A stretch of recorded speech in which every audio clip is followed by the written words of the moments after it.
मनाली हिमाचल के सबसे favourite tourist places में से एक है। इसे सबसे खूबसूरत बनाता है यहाँ के खूबसूरत पहाड़ और यहाँ के लोग। आज के इस वीडियो में जर्नी करने वाले हैं मनाली टाउन से अटल टनल और सिसु की तरफ।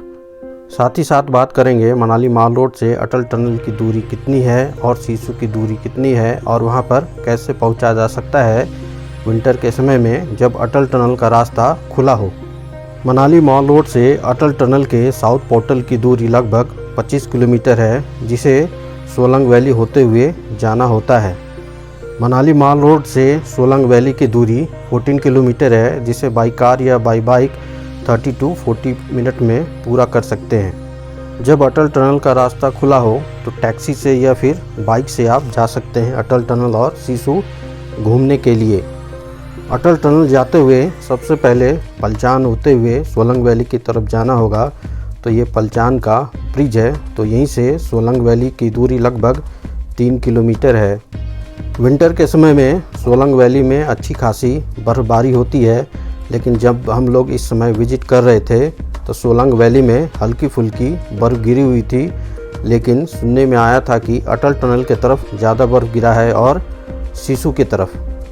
ये है सोलंग वैली का छोटा सा मार्केट सोलंग वैली के बस स्टॉपेज के पास, और ये है सोलंग वैली।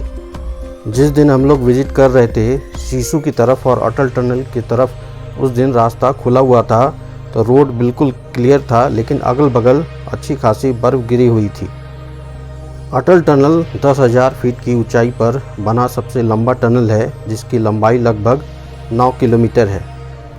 अटल टनल की तरफ जाएंगे तो ऐसे ही खूबसूरत स्नो पीक माउंटेन रास्ते भर में आपको दिखाई देंगे।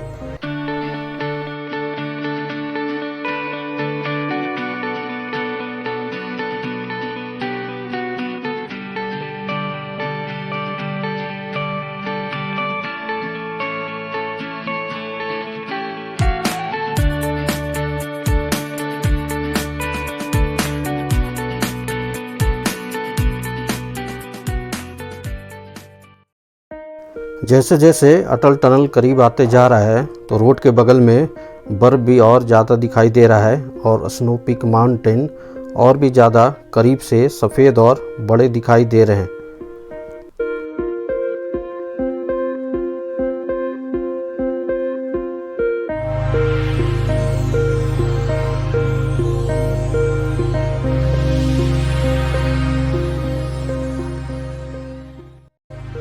ये है अटल टनल का साउथ पोर्टल और यहीं से लगभग अटल टनल स्टार्ट हो जाता है और इसकी कुल लंबाई 9 किलोमीटर है।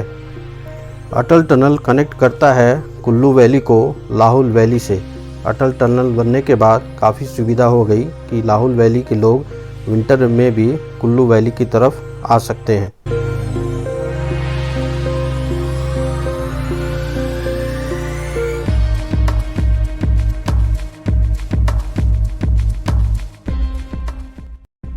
अटल टनल क्रॉस करते ही पहुंच गए अटल टनल के नॉर्थ पोर्टल पर, और ये सामने दिखाई दे रहा है खूबसूरत लाहौल वैली। यहाँ पहुँचने के बाद यहाँ पर आप रुक सकते हैं। यहाँ पर अच्छी खासी बर्फ़ गिरी हुई रहती है विंटर के टाइम में, तो यहाँ पर घूम सकते हैं और कुछ यहाँ पर एक्टिविटी भी होती है। तो विंटर के समय में काफ़ी ज़्यादा बर्फ़बारी देखने के लिए मिलती है अटल टनल के पास, तो यहाँ पहुँच अच्छा खासा घूम सकते हैं।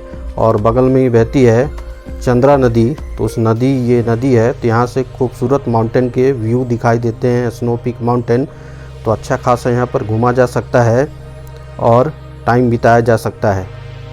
अटल टनल के पास पहुँचने पर बहुत सारी स्नो एक्टिविटी तो नहीं मिलेगी करने के लिए, लेकिन ढेर सारा स्नो मिलेगा। और यहाँ का लैंडस्केप बिल्कुल डिफरेंट है कुल्लू वैली से। तो यहाँ पर हरियाली ना के बराबर है, ज़्यादा से ज़्यादा यहाँ पर ऊंचे ऊंचे माउंटेन दिखाई देंगे जिसमें बिल्कुल हरियाली नहीं है, लेकिन एक ये अलग तरह का लैंडस्केप है। यहाँ से आगे चलेंगे 3 किलोमीटर की दूरी पर है अटल टनल से सिसु स्नो पॉइंट। सिसु की तरफ जाते हुए ऊंचे ऊंचे स्नो पीक माउंटेन दिखाई देंगे और रास्ते के बगल में चंद्रा नदी भी बहते रहती है। तो चंद्रा नदी के बगल में ये हाईवे बना हुआ है जो केलोंग की तरफ जाता है, और केलोंग से आगे ये होते हुए लेह की तरफ चले जाता है।